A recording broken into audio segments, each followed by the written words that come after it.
What is the first thing that you want to do to help Michigan families fight inflation? The biggest thing that we have to do is, number one, we have to go through our budget and do what's called forensic accounting. And if you look at our budget over the past several years under a Republican-led legislature, our population is literally starting to go down, but our spending is going through the roof. And so we have to start putting as much money back in Michiganders' pockets as possible. And we do that by doing what's called forensic accounting on the budget. And then once we start getting after the budget and start cutting the budget, then we can start looking at eliminating the state income tax. Because we need to do these things because we need to attract businesses back here. Because that's what's happening over the past, I think, decade. 50 out of the 83 counties in the state of Michigan have reported losing people.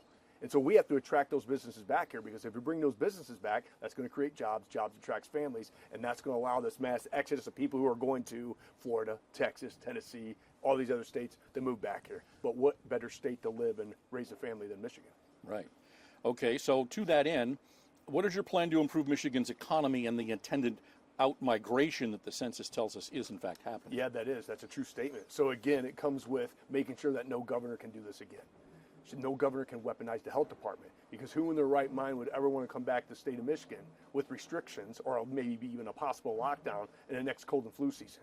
So we have to limit the government's power and make sure that government's boot is off our neck, and we do that by cutting regulations. We need to cut the corporate tax. And the biggest thing that we need to start doing, because we know our automobile fleet is going to do what in 2030 and 2050? They're all going to be electric. And so we have to have some foresight to start dealing with this energy crisis that we're going to be. Solar and wind can complement the grid, but they're not the long-term energy-dense solutions. We need natural gas, and we need to start investing into our nuclear program again. Mm-hmm. Okay, and nuclear being the more Reactors. Right? Yes, the more absolutely. Modern. And if you look at the more modern, even in France, they recycle 90% of their radioactive waste. We recycle 0% right now. And so that's as green as you can get. And these things can run up to 50 to 80 years. Mm-hmm. And so that's where Michigan can be in the forefront of this and actually be the powerhouse in the nation. And we could sell our energy to the Democrat-run states like Illinois. Okay. Had to put that in there. A new poll shows that Michiganders are in favor of legalized and regulated abortion in the state. So how do you move forward on this? Because I know that you're going to be pro-life, and so where can Michigan come down? Really easy. I'm 100% unapologetically pro-life, and I will always stand for life. But as governor, you govern all people. And what the governor's doing right now is she's bypassing the legislature again. The same thing that she has done in 2020 by unilaterally controlling over all of us. And she filed that injunction with the prosecutors telling them not to enforce the 1931 law. Well, if you want to change the law, you get on the ballot, which it looks like they did. They got the 800,000 signatures, or you work with the legislature to change the law. As governor, you have to honor that law. And as governor, that's what I plan to do. If they change the law, then I'll honor that law. So your frustration with her is that she's trying to circumvent. You got it. There are checks and balances in our government for a reason, and I've been holding governor accountable on this for the last 2 years and 3 months, and I'm the only candidate who has been going up against Governor Whitmer, and I actually won. I was the guy who spearheaded the Unlock Michigan petition that took away that 1945 law. Mm-hmm. And there, a lot of the criticism of you is because you were involved in that. Isn't that funny? Yeah, the criticism of restoring the checks and balances of our state and putting the power back in the legislature, which is basically putting power back into the people.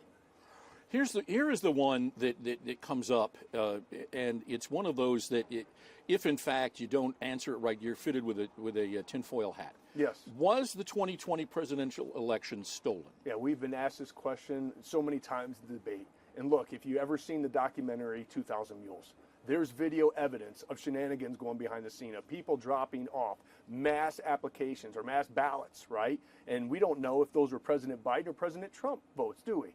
But those mules, which they call them, should be brought in and investigated, because no one should ever interfere with our election process. And that's why I really feel this is a bipartisan issue. We have to make sure that every vote, every Michigander, every American vote counts. That's the whole foundation of our government is, in our country, is our election process.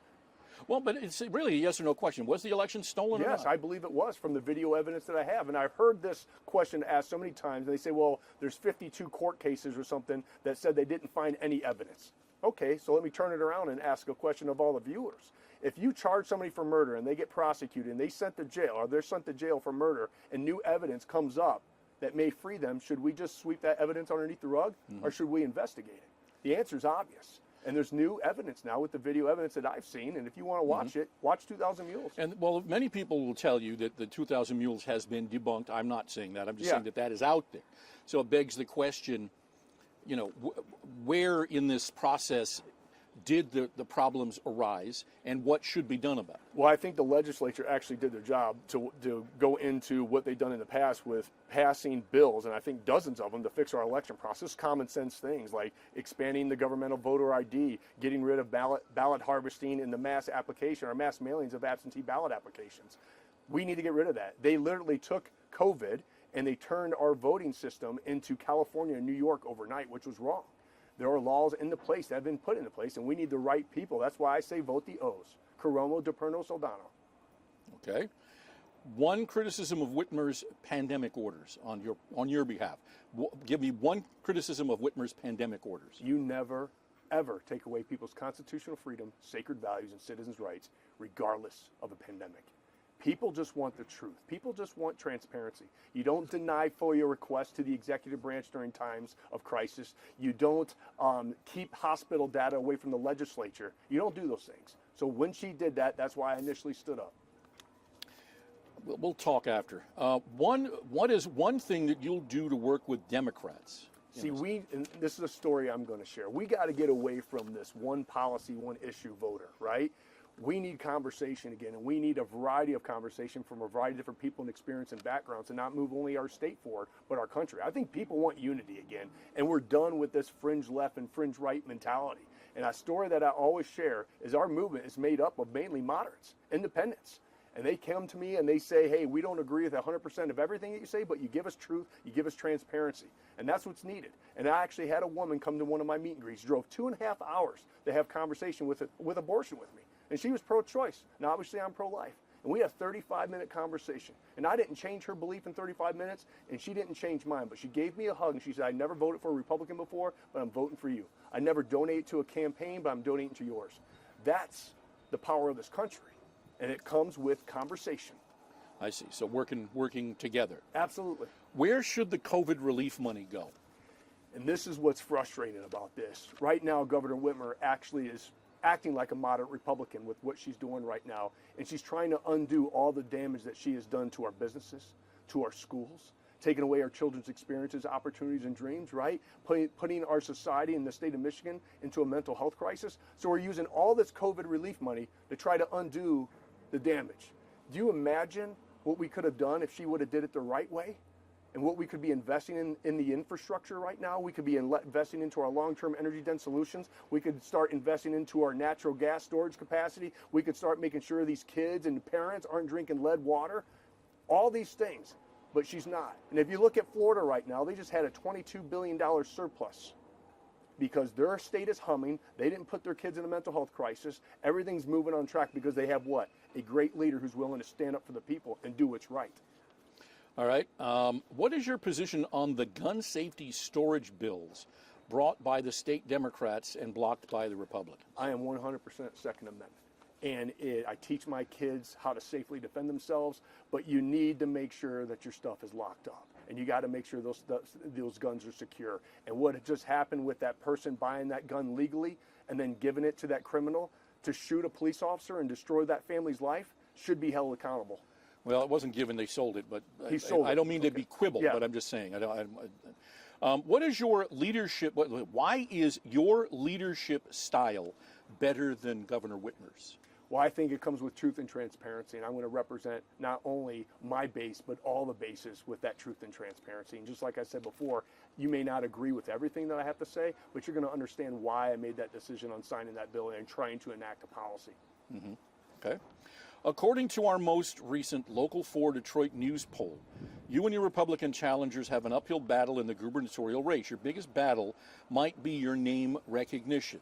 So what are you going to do to get voters to know you and your positions on the issues that matter most? Well, I think what I have been able to do over the past 2 years and 3 months is inspire and activate what I think is Michigan's greatest asset, and that is the people. And when we win this primary in under 3 weeks, we are going to be the shock heard around the world. And they're going to start to understand and realize what somebody can do when you just stand up and you believe in something and you continue to inspire that greatness in other people to stand up. Magic happens. And that's one thing we've been able to do with our campaign. We have not had any support from any outside places, no special interest. We're not backed by the DeVos Empire. We don't have establishment backing. We're backed by the people. And that's the type of governor I'm going to be. I'm going to be their statesman. Okay. Okay. Do you think civility in politics is a lost cause? Give me an example. Well, I mean, the Democrats and Republicans in Lansing don't do anything together, Yeah. right? I mean, the governor and the Republican legislature haven't done much of anything other than when there was money to be had, they worked together on budgets. And I think that's the corruption in the state that we're dealing in. I read this somewhere, and I don't remember where, that we are the most corrupt in the nation. We're 50th in corruption. And it's a good old boys and girls club up there, and we have establishment politicians up there that are not representing the people. And we got to drain it on both sides of the aisle. That's what we need. But once we do that, we can have conversation. You know, we can have conversation. If you have a great idea on how to move our state forward, how to stimulate our economy, how to secure our schools from the violence and the evil that wants to come through the door, then my door will always be open for that conversation, because I don't care who gets the credit, because we're all public servants and we should be representing the people, not our own self-interest and political narrative. One last question. Your position on ballot proposals, the ones that we know about, term limits and then the emergency powers repeal. Any thoughts on that? Yeah, so the one that just passed through with the 12 years now, I just think that's too long. You know, we don't take just the combination of it and allow you to stay in government. We need new blood in there. We need new life. What was the other one that you mentioned? No, the other one was the emergency powers repeal. Okay. There should never be a 28-day state of emergency. The health department should not be weaponized and have a 28-day state of emergency. As the governor, you should have executive power for what I think 2 or 3 days to save what's called life and limb.